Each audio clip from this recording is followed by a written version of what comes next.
Heto mga boss ha, remind ko lang po ulit. Yung mga patuloy kong hanap dito sa mga new design series ng BSP 5 piso.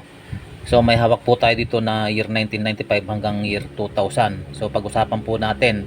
At para sa mga baguhan pa lamang na nangongolekta ng coins at nakakapanood po ng video natin. So unang-unang hinahanap po dito sa mga BSP 5 piso. Tandaan po mabuti. Ito ay ang year 2006. So ito yung patuloy nating binibili sa halagang 1,500 up to 5,000.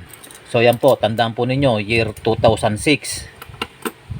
At mas mataas ko ito bibilhin kapag kompleto ang taon ng BSP 5 piso. So meron po tayong nabuo dito na series ng 5 piso.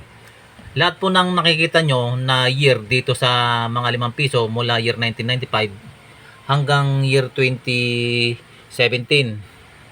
Yan po, kasama na dyan ang hard to find na year 2006. So bibilhin ko po yan. Kasama na rin dyan ang new generation currency year 2017 hanggang year 2021. At ang commemorative coins, ang bagong bayani at Leti Gold Landing 5 piso.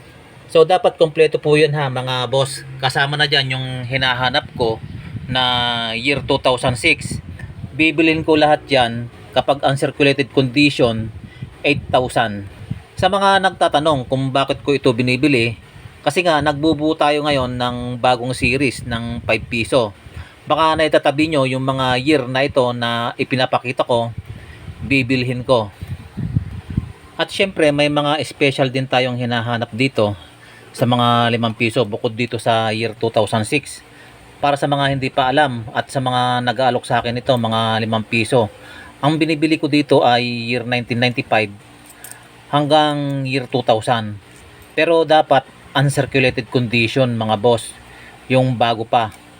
Baka may nakapagtabi dyan, mga uncirculated condition, ipakita lang po ninyo kapag tugmayan.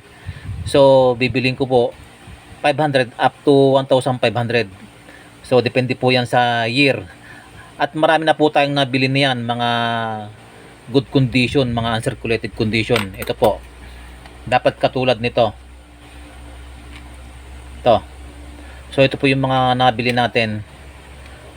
Mga bago pa, mga makikita nyo naman napakaganda ng coins. May mga luster po yan harap at sa likod. So yan po yung mga nabili natin. At ang isa rin sa hinahanap natin baka sakaling meron, ito ang year 1998 with mint mark. So ito po yung tinatawag na mint mark mga boss. Ito, katulad ng nakikita nyo dito sa year 2000.